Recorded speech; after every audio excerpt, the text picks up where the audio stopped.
예, 안녕하세요, 여러분. 새해입니다. 2023년이고요. 이제 새해가 돼서 항상 여러분도 새로운 계획, 또 새로운 하루를 맞이하기 위해서 준비를 하실 걸로 합니다. 저희 시대에서도 이제 이전하는 책과는 구조가 조금씩은 바뀌었습니다.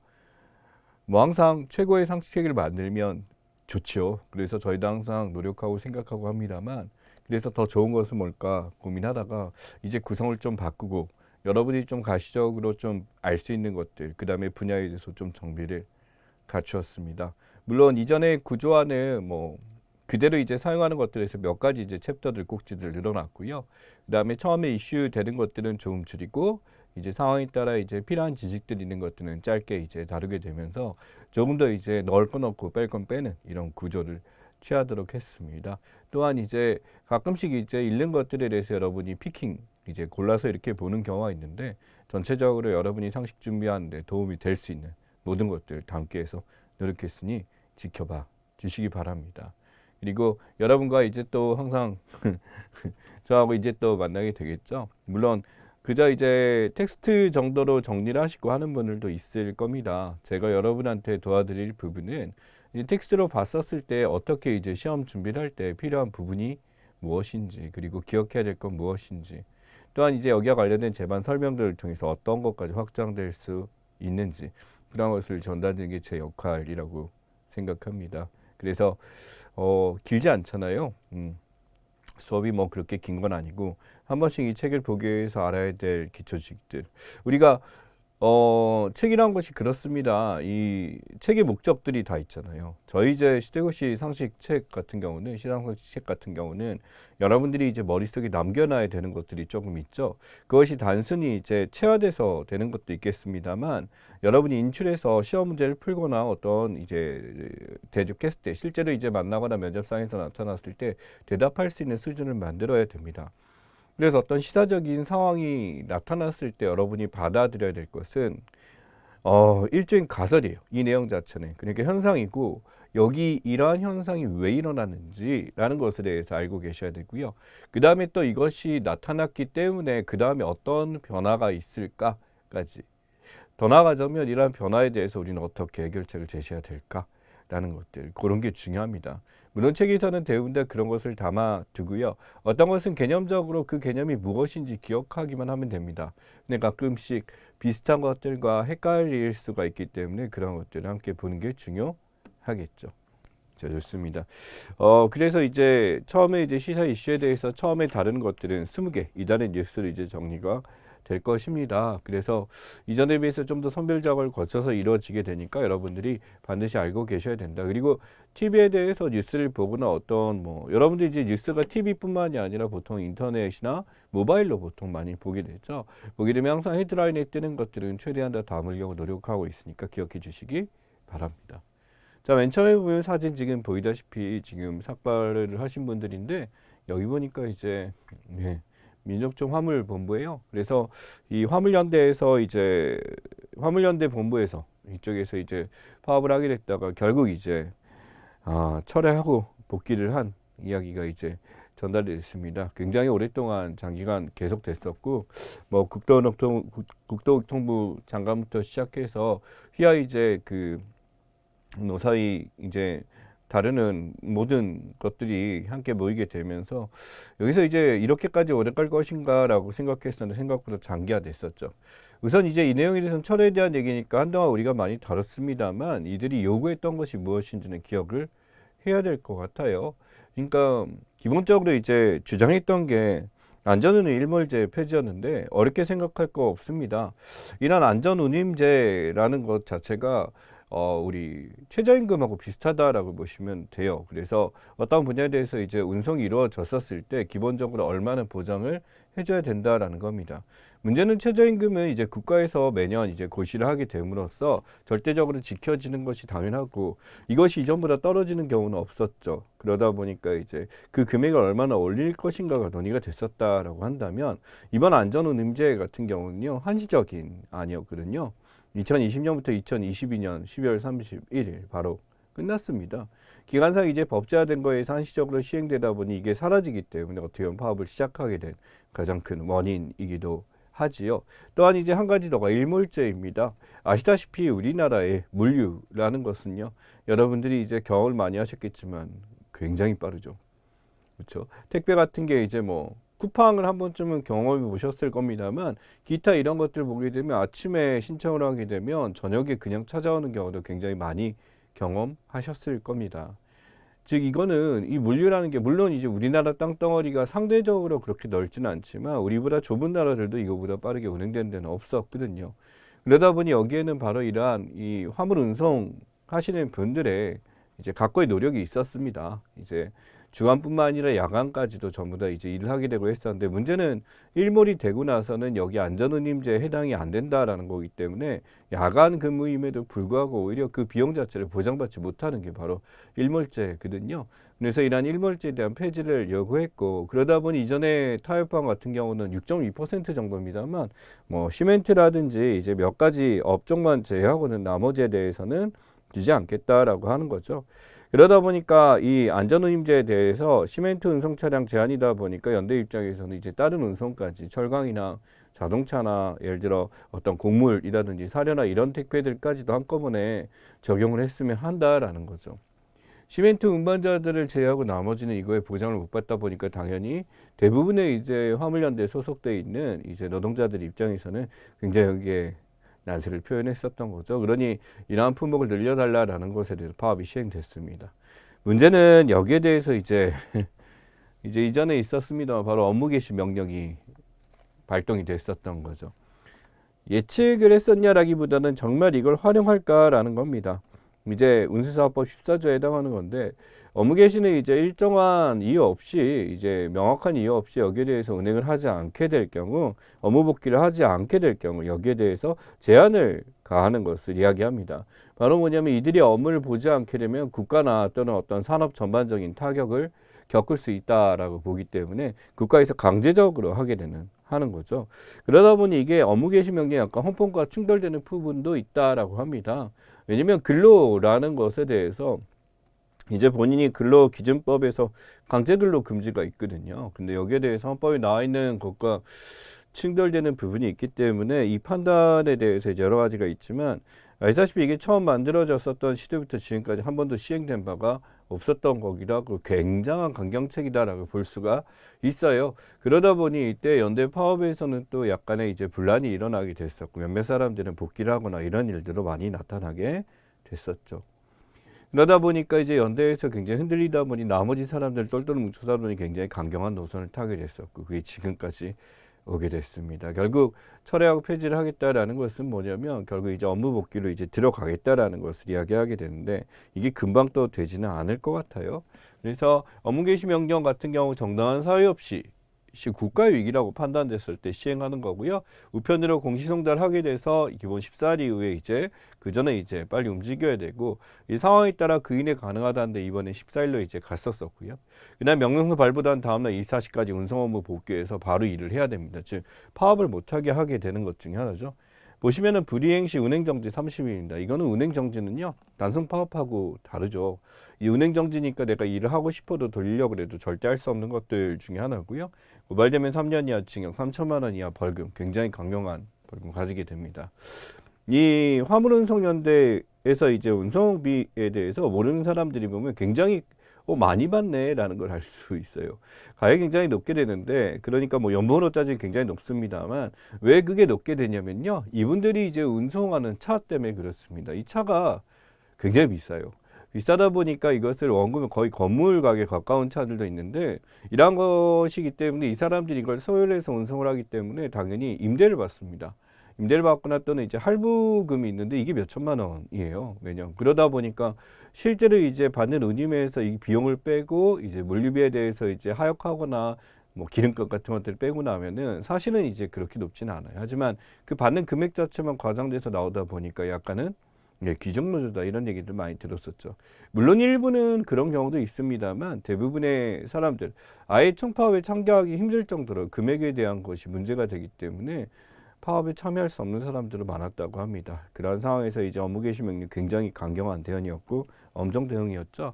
그래서 같이 대화를 나누자라는 것에 대해서 뭐가 있냐면 들어보고 하겠다라는 것이 있고요. 답이 정해져서 대화를 한다라는 것은 사실은 좀 두렵죠. 여러분도 부모님이 너 잠깐 나랑 얘기 좀 해 라고 하는 것은 네 말을 들어보겠다라기보다는 내가 이렇게 생각하는데 너 왜 이러니? 라는 것들이 있으니까 이런 것들이 좀 고민됐습니다. 자, 그래서 안전운임제 차이는 이렇습니다. 제도 유지 여부에 대해서 이제 화물연대 지석씨의 품무학대를 이야기했어요. 안전운임제 계속 해달라 라고 하고 노동시간 감소, 운송료 절감, 화재 입장에서는 물류비용 감소까지 전부 다 이렇게 됐었죠.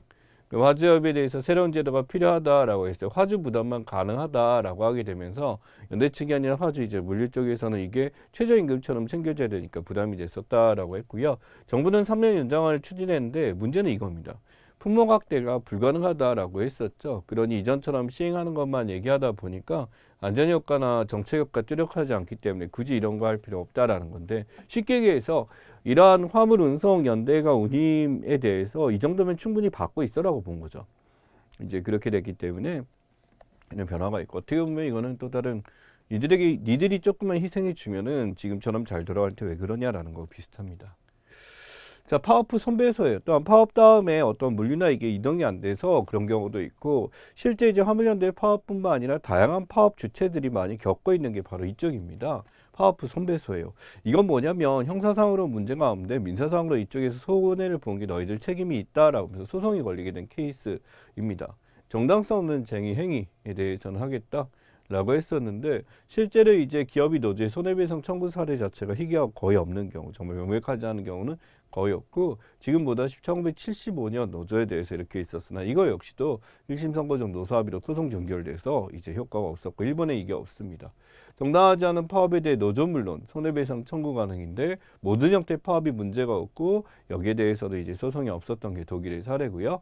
프랑스도 똑같이 손해배상 제도는 존재합니다. 그러나 모든 파업 자체는 파업 그 자체는 문제가 아니다고 상황에 따라서 파업 외적인 문제에 대해서는 공격이 있었고요. 노조금액자 손해배상 상황의 규정인데 영국 같은 게 좀 다릅니다. 모자라고 있죠. 법규정 계산에서 20만 파드 3억 원 정도에 그치게 되는데 우리나라는 천문학적 예전 대우 조선해양이나 이런 데 보면 100억대 90억대 가까운 소송이 있었는데 이러한 일들이 상향한 것이 이 정도이기 때문에 우리나라는 어떤 파업에 대해서 굉장히 색안경을 끼고 보는 경향이 없잖아 있죠. 아이로 입장에서는 여기에 동조했었다라고 하게 되면서 연대청파업에 지지를 했다라는 이야기를 합니다만 또 상원의 이야기가 다릅니다. 바로 이거 보시면 돼요. 8개월 미비준 협약 중에 하나인데 이 결사의 자유가 있거든요. 바로 뭐냐면 결사의 자유, 단결권 보호의 협약에 대해서 이것을 이제 비준했기 때문에 우리도 어떤 이들이 어떤 행위를 하는 데 대해서 단체 결속권 원칙에 따른 정형강의 협약을 따라가기 때문에 국제 기준에 따라서 이들의 파업에는 문제가 없다는데 미비준 등이 바로 이겁니다. 강제노동 금지죠. 정치적 견해편 파업창고의 강제노동 철폐라는 것에 대해서 이겁니다. 이걸 안 했기 때문에 노동을 해야 된다는데 이 강제노동은 이제 업무 개시하고 다릅니다. 업무 개시 정당한 노동이고요. 강제노동은 억지로 이제 무조건 일을 시켜야 된다라는 제약에 대해서는 바뀌었죠. 이게 상황에 따라 어떤 그 산업 구조상 어떤 분야가 일을 하지 않기 때문에 다른 데 들어가는 피해가 전체 이제 라인이 다 멈춰버리는 상황이 나타나기 때문에 이런 규정에 대해서는 동의하지 않았죠. 전체적으로 지금 여기 나와 있는 아래로 핵심인 한국 비준을 좀 기억을 해줘야 되는 거. 그래서 비준된 내용들 잘 보고 하셔야 됩니다. 자, 그래서 인성이 정말 추진 노동개혁 과제라고 나왔어요. 이 노동개혁 과제는 아다시피 이번에 노동개혁에 대해서 노동시장 개편 권고문이 발표가 됐었습니다.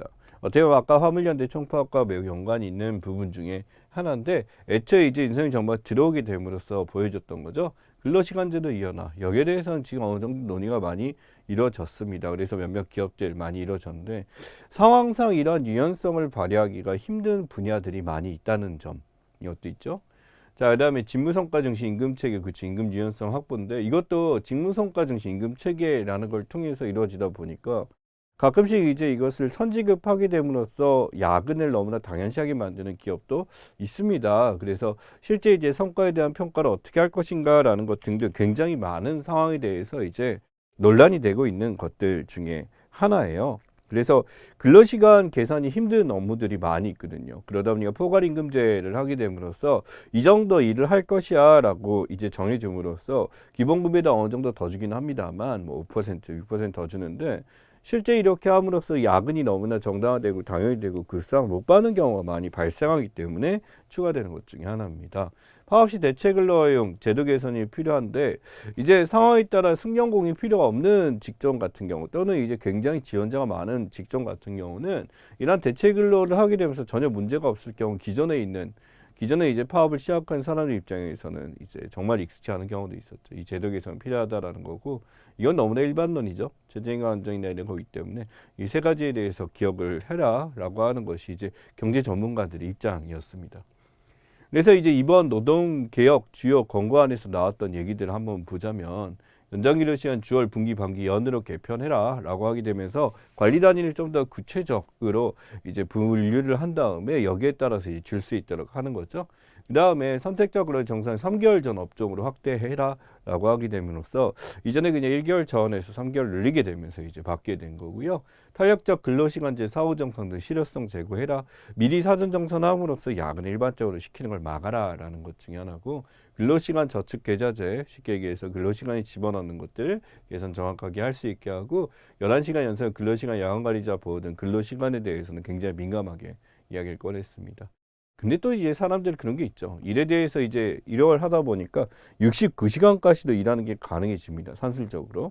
계산해서 이렇게 나오겠는데 즉 장시간 근로가 이렇게 가능해지지만 물론 이 장시간 근로가 그냥 일만 시킨다는 절대 아닙니다. 여기에 대해서 이제 비용을 주게 됨으로써 하게 되는 것을 이야기합니다만 여기에 대해서는 그만큼의 임금을 준다면 사람들이 69시간을 마다할 필요도 없겠죠. 저 같은 경우도 이제 강의를 하다 보니까 나타나는 현상입니다만 시험 시간 시즌 되게 되면 일주일에 진짜 뭐 한 80시간, 90시간도 가는 것 같아요. 그래서 하루에 이제 수업을 하거나 이런 것들이 뭐 엄청나게 늘어나다 보니까 거의 12시간씩 이렇게 아침에 나가서 9시에 나가서 거의 9 to 9이 되는 경우도 있습니다만 그게 고정적이지 않죠. 이 고정적이지 않다 보니까 상황에 따라서 저 같은 경우 탄력적으로 뭔가 좀 필요하다라고 하는데 저는 이제 누구에 고용됐다라고 그냥 프리랜서니까 조금 차이는 있습니다만 문제는 대기업이나 이런 데서 이걸 충실하게 반영을 하는 편이에요. 대기업의 어떤 비정규직 같은 경우도 원래 그 중소기업 정규직을 많이 받는 경우도 있거든요. 그래서 임금에 대해서는 조금 덜한데 문제는 중소기업입니다. 그래서 임금 공정평가 보상체계 이게 제대로 안 되고 바로 여기 나와 있는 오남용 방지 대책에 대해서도 강조하고 있고요. 6세 이상 개성고용법제 같은 거, 임금 피크제 같은 거 도입했습니다만 실제로 이게 쉽지가 않게 됐죠. 이제 임금 피크제를 하더라도 오히려 새롭게 들어온 사람들이 더 낫다라고 판단하는 경우도 있기 때문에 그렇습니다. 또한 이제 많이들 나오는 플랫폼 종사자라고들 하죠. 파견제도나 이렇게 해서 결국 이제 기존에 있는 직원들 쓰는 게 말이 많다라고 한다면 파견으로 이제 그냥 떼우는 경우도 많이 있고요. 그다음에 노동현황제도나 기타 등등 다른 것들을 검토해야 된다라는 얘기들 많이 꺼내 왔습니다. 문제는 이러한 이제 연공서열제에서 이제 조금은 이제 직무성과급제로 전환하자는 게 골자긴 한데 내용에 대해서 이렇습니다. 이제 노총 입장에서는 조금 아쉽다라는 생각도 할 수도 있는데 재검토에 대한 얘기를 할 수도 있습니다만 재검토 수준에서 끝났다라는 건 그래도 어느 정도 이 공고안에 대해서 받아들일 것은 있다라는 거죠. 경제단체에서는 이 정도에서 끝난 거에 대해서 어떻게 보면은 논란이 적었다라는 거에서 좋다라고 봅니다. 근데 문제는 이겁니다. 노동자들의 입장에서는 이러한 포괄임금제나 기타 성과급제 같은 것들에 대해서 기본적으로 어떤 노동자에게 노동을 지시가 떨어졌었을 때 이걸 거부할 수 있는 내용 자체가 없기 때문에 안 된다라는 거죠. 그 다음에 이제 그 연장 근로시간이 이렇게 늘어난 데다가 선택적 근로제를 했었지만 이게 사실은 정부 입장에서는 일자리 창출이라는 것과 연결시키려고 매우 노력을 했었는데 과연 이것이 일자리가 늘어날 수 있을까라는 것에 대한 이야기도 할 수 있습니다. 라는 것들. 그래서 이제 여전히 논란으로 남아있는 것들은 많이 있다라고 보시면 될 것 같아요. 그래서 이 초과근로 근무 수당입니다. 월평균 초과근로 시간 같은 13시간 6분인 거죠. 그래서 이전보다 했는데 고용부 공식 통계는 4시간 반 정도 초과근로 한다고 봅니다만 실제로 조사를 해보니까 이것보다 거의 3배 이상을 하고 있었다라고 하는 거죠. 예, 이중 9.4%는 포괄임 정한 근로시간보다 더 일하면 추가 신금이 이루어진다. 41.4%고 근로시간만큼만 수당 지급이 이루어진다라고 지금 나와 있습니다. 그래서 두 군데가 이렇고 한도 설정도 있어요. 한도 설정이 이렇게 있는데 그러면 이거보다 더 일을 하면 받을 수 없게 되는 시스템 중에 하나고 아예 못 받는 진짜 이런 거고 초과근로가 없는 굉장히 좋은 것도 있죠. 이런 것도 있습니다. 아예 문을 닫거나 이렇게 되는 것 중에 하나가 되는데 문제는 이제 이런 것들에 대해서 어느 정도 이제 모두가 똑같은 대우를 받을 수 있도록 제약 조건이 필요하다라고 보시면 좋겠습니다. 자, 그래서 이제 69시간제 변화에 대해서 보시면 당연히 진보하고 보수의 입장이 다릅니다. 그림에 대해서 이제 보수 사자고요. 호랑이가 진보 쪽인데 당연히 이런 69제 변화에서 이제 진보 라인들은 굉장히 좋아할 수가 없겠죠. 그러다 보니까 반대에 대한 여론이 훨씬 더 많아진 거고 여기 보시면 보수 쪽 입장에서도 여기에 대해서 이제 부정적인 입장이 얼마 있습니다.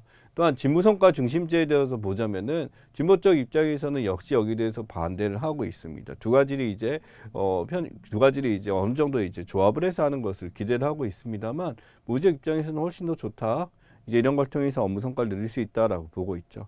어떻게 보면 지금 국가에서 변화를 하는 것에 대해서 진보 측 입장에서 여전히 이제 겁을 하고 있는 입장이고 보수적 입장에서도 몇 개 논란이 있지만 여기에 대해서 적절하게 수용했으면 좋겠다라는 얘기 많이 꺼내고 있습니다. 자, 그 다음에 2022 카타르 월드컵이었습니다. 어떻게 보면 기적적으로 올라갔다라고 볼 수 있는 경기였었죠. 그리고 마지막에 이제 그때 저도 기억을 합니다. 그때 축구를 즐겨보지는 않습니다. 솔직하게 말하자면. 그러나 가르치는 입장에서 어떤 룰이나 선수들에 대한 이런 것도 있는데 가장 핵심은 이거예요. 그러니까 뭐 이게 올라가면 좋겠다 이러거나 나이가 들다 보니까 내가 이걸 즐거워하고 있는가라는 것을 많이 생각을 하거든요. 근데 이제 손흥민이라는 선수보다도 제 입장에서 어떤 이제 신인들 이강인 선수나 막 이렇게 우리가 이제 숨겨져 있는 보석들이 하나씩 튀어나오는 것들 이런 게 저는 굉장히 재밌어하고 다른 경기를 볼 때도 이제 이런 걸 많이 봅니다만 이번에는 어떻게 보면 나이 든 선수들보다는 형아들도 있었지만 젊은 선수들의 어떤 약진이나 이런 것들이 매우 컸었다라고 볼 수도 있고 그 다음에 이제 진출을 하게 됐었을 때 참 기적적으로 이렇게 우리보다 훨씬 더 강호들이었죠. 잘한 팀들 대상으로 이렇게 올라갔다는 게 굉장히 즐거이 볼 일입니다. 그래서 5득점 80점 12년이 걸렸었고요. 옐로우 카드 6개와 45개의 파울이 있습니다. 정원편 아니고요. 슈팅이나 이런 것 중에 역대 세 번째 16강 진출이다라고 하게 되면서 지금 나와 있죠. 그래서 여기서 있었고 패스량에 대해서는 지금 이렇게 나와 있으면 감이 없겠지만 그렇게 많은 편은 아닙니다. 그래서 여기 보면 이제 최대 기록들이 이렇게 나와 있는데 보실 때 이제 아쉬웠던 점도 당연히 있었을 거예요. 그리고 말갈부 얘기도 많이 했었습니다만 어찌됐든 이렇게 과정부터 결과까지 이제 지켜주면서 보면서 이제 느꼈던 점은 이거 생각하시면 좋아요. 그 누구도 우리가 올라가는 것을 싫어하는 사람은 없다라는 거죠.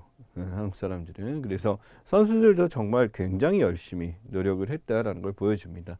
물론 아쉽게도 이 감독과의 어떤 재계약에 대해서는 조금 이제 아쉬운 결과가 나왔는데 이것에 대해서는 뭐 표면적으로 나오지는 않습니다만 약간의 어떤 우리나라 이제 축구뿐만 아니라 스포츠계가 가지고 있는 약간의 문제죠. 이제 학벌이라든지 기타 등등 학연이나 이제 지연으로 이루어진 약간 그런 것들이 아직 남아 있습니다. 그래서 이제 다시 이제 한국인 감독을 쓸 것 같다라는 얘기를 하게 되는데 한국인도 잘하는 사람이 있으면 쓸 수 있잖아라고 하겠지만 우리는 이제 히딩크 때 경험을 했었죠. 그런 차별 없이 지원하고 하게 됨으로써 성과를 보이는 걸 보게 되고 이번도 어떻게 보면 그런 성과 중에 하나입니다만 결과적으로 맞섰을 때 이들의 노력이 가장 큰 공헌이 아니었나라고 생각을 합니다. 그래서 여기 우리 시사라는 게 언더덕 효과 나와 있는데 언더덕은 지금 싸움에서 이렇게 밑에 있는 강아지를 이야기해요. 이 개싸움이나 이렇게 일어났었을 때 강아지 싸움 뭐 우리 사자성어 니전투그라고 있죠. 진흙탕 개싸움 이렇게 해서 표현하게 되면서 굉장히 혼란스러운 모습을 보입니다만 언더덕이라는 것은 밑에 깔린 게 응원 심리 같은 거죠. 괜한 약자에게 조금이라도 응원을 더 보내고 싶고 하는 것들. 그래서 다른 경기들을 봤을 때 예를 들어 모로코의 약진이 있었는데 실제로 모로코를 응원하는 사람들이 굉장히 많이 늘었었죠. 왜냐하면 이들이 보여주는 기적과 같은 모습이 굉장히 컸었기 때문이기도 하고 또 한편으로 메시라는 이제 엄청난 선수가 보여줬던 마지막 피날레의 모습도 굉장히 좋아했던 것 중에 하나입니다. 그래서 절대적 강자 존재 시 상대적 약자 강자를 이겨주기 바라는 거 응원하게 되는 것을 이야기해요. 물론 이게 막 대다수를 차지하는 않습니다만 이런 것들이 되게 많고 한국 야구에서도 이제 언더독 효과를 보여줬었으나 참 오랫동안 언더독으로 남아있는 하나 같은 팀이 제가 응원하는 팀이죠. 자, 펠레입니다. 지금 여기 있는 내용과는 무관하게 보이겠습니다만 이제 영면했다라기보다는 돌아가셨다 정도로 보면 될 것 같고요. 이 펠레라는 사람은 월드컵 때 항상 이들의 예측이 틀린다 그래서 굉장히 그런 식으로 유명해졌는데 축구의 신이라고 이름을 주신 사람입니다. 엄청나요. 그래서 이 축구를 잘 몰라도 이제 축구를 볼 줄 몰라 잘 관심도 없어라고 하는데 그냥 여러분 유튜브나 이런 데 펠레 검색해서 보시게 되면 이 사람이 어떻게 축구를 했었지 그게 좀 나오는데 이게 뭐야? 라는 생각이 듭니다. 그러니까 사람처럼 하지 않았어요. 엄청났어요, 이 사람은. 국가대표나 체육부 장관까지 올라갔습니다만 월드컵 통한 3회 우승을 했었고요. 이 사람이 있었던 시절에 58년, 60년, 70년까지. 여태 중간에 한 번 쉬고 이제 4년이 있습니다만 출전, 득점, 우승까지 최연소 출전, 득점까지 가지고 있고 최다 도움, 최다 골. 골만이 중요한 게 아니에요. 바로 최다 도움을 했었다라는 거죠. 이 펠리라는 존재가 갖고 있는 힘이 엄청났었고 근데 그 기술이나 모든 면에 있어서 또 리더십이나 기타 등등에서 최고의 선수에 해당하게 됩니다. 이제 이분이 이제 돌아가셨죠. 돌아가시게 되는 물론 다양한 사람들이 축구에 자기 좋아하는 선수들이 있을 겁니다만 이제 급 자체가 약간은 조금 달랐던 사람인 거고 어떻게 보면 이 사람이 이렇게 왔기 때문에 펠레에 대한 내용도 조금 부어가면 좋겠다라는 생각으로 집어넣고 한 번쯤은 검색을 해보시고 가시면 좋겠습니다. 자, 반도체에 대한 이야기예요. 많이 다뤘었던 것들 중에 하나입니다만 반도체 전쟁을 통해서 한국이 지금 우월하다, 우월하지 않다, 지금 우리가 나갈 기회가 있다 이렇지만 결론적으로 얘기하자면 강점인 약점에 대해서 우리나라는 생각보다 그렇게 강하지는 않다라는 게 하나 보이게 되죠. 그래서 강점을 갖고 있는 게 두 개는 있습니다. 적어도 메모리 분야에서만큼은 우리가 있는데 최근에 이제 자동차나 기타 등등 들어가는 이제 반도체도 종류가 있죠. 그쪽에 들어가는 것 같은 경우는 우리가 그렇게 강하지는 않다라는 것들을 보면 되고 여기서 반도체 상황에서 이제 대만이나 이제 미국인데 너무 월등하게 높기 때문에 이게 차이가 나는 것 중에 하나입니다. 그다음에 후공정이나 소재 부품 같은 거 장비까지 우리가 다 떨어지는 게 보이죠. 이게 바로 어떻게 보면 인프라 같은 것들 중에 하나예요. 생산 라인이나 이건 어느 정도 되는데 시간이 지나면서 한국이 그렇게 뛰어났냐라는 것에 대해서 생산은 뛰어나지만 거기서 갖고 있는 것들이 없기 때문에 차세대 만드는 것들에 대해서 얼마나 가능할까 많은 고민을 하고 있습니다. 처음에는 미국이 이제 어떤 뭐 칩4라 그래서 같이 모여서 이제 중국에 대한 경계나 이런 것들 얘기하고 있는데 여기 중국이 빠져 있습니다. 중국은 지금 말도 안 되는 정도로 올라오고 있거든요. 그렇게 되면 거기서 이제 중국이 잠식하는 나머지를 갖고 나누게 됐을 때 우리가 과연 승부를 할 수 있을까라는 고민을 하게 됩니다. 중국 반도체 시장이에요. 이게 시장 규모 자체가 커지는 거는 뭐 더할 나위 없이 커지게 되고 지금은 이제 말도 안 되게 더 커졌는데 표면적으로 잘 드러내질 않아요. 이해는 뭐냐면 자체적인 공정이나 이런 것들에 대해서 굉장히 기술이 좋아졌다라고 자꾸 얘기는 하는데 실제 시장에 그걸 꺼내놓지 않습니다. 그래서 언제 한번 터뜨릴까 이런 것들은 고민이 됩니다만 지켜봐야 될 것 같은데 지금 이제 규모 자체가 엄청나게 커졌어요. 낸드 플래시, DDR, 디램이나 이렇게 되고 아직까지 완전 선도하는 반도체는 없습니다만 그 기술에 근접했다라는 얘기를 많이 하고 있습니다. 그렇다 보니까 이러한 중국이 성장하게 되는 속도 자체가 말이 안 되기 때문에 여기에 대해서 이제 어느 정도 조금 이제 제어를 가한다라기보다는 경쟁 상대로서 인정하고 다른 데가 뭉쳐야 된다라는 거였어요. 이게 바이든의 입장이었죠. 이러한 치포동에 맞춘 이제 중국의 굴기라고 이제 표현합니다. 이제 그래서 이들이 성장에 대해서는 구체적인 자료가 없습니다만 이에 대해서 어찌됐든 중국을 배제한 공급망 구축에 대해서 치포들이 논의하고 있다라는 것은 이야기하고 있죠. 그러다 보니까 중국 입장에서 바로 금년에 이제 거의 자금률을 70에서 80까지 올리겠다라는 걸 목표로 잡아놨어요. 물론 이제 그렇게 되게 되면 자신의 제품이나 이런 거에 대한 신뢰도가 이제 문제가 될 수 있는데 그러다 보니 리셔링 다시 돌아가죠. 이제 중국 내부에 있는 치포의 어떤 그 공장들이나 이제 삼성도 이제 철수를 다 시켰고요. 이제 이렇게 되고 있습니다.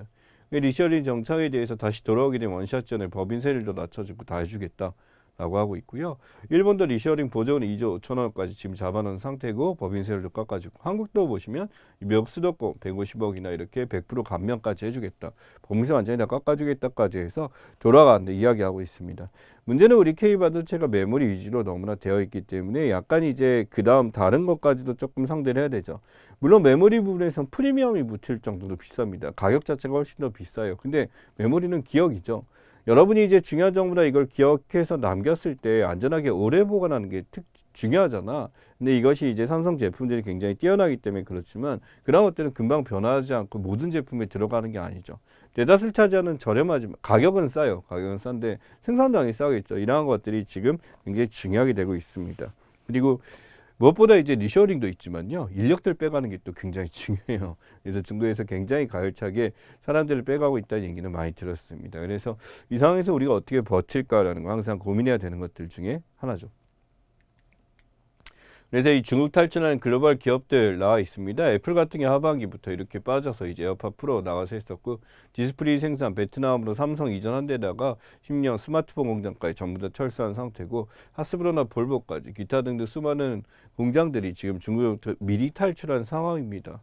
그래서 지금도 이제 계속 이제 철수를 하고 있고, 디스플레이뿐만 아니라 반도체부터 여러 가지 또 이제 일반적인 생산 피혁 제품이나 이런 것도 많이 빠져나오고 있다라고 하더라고요.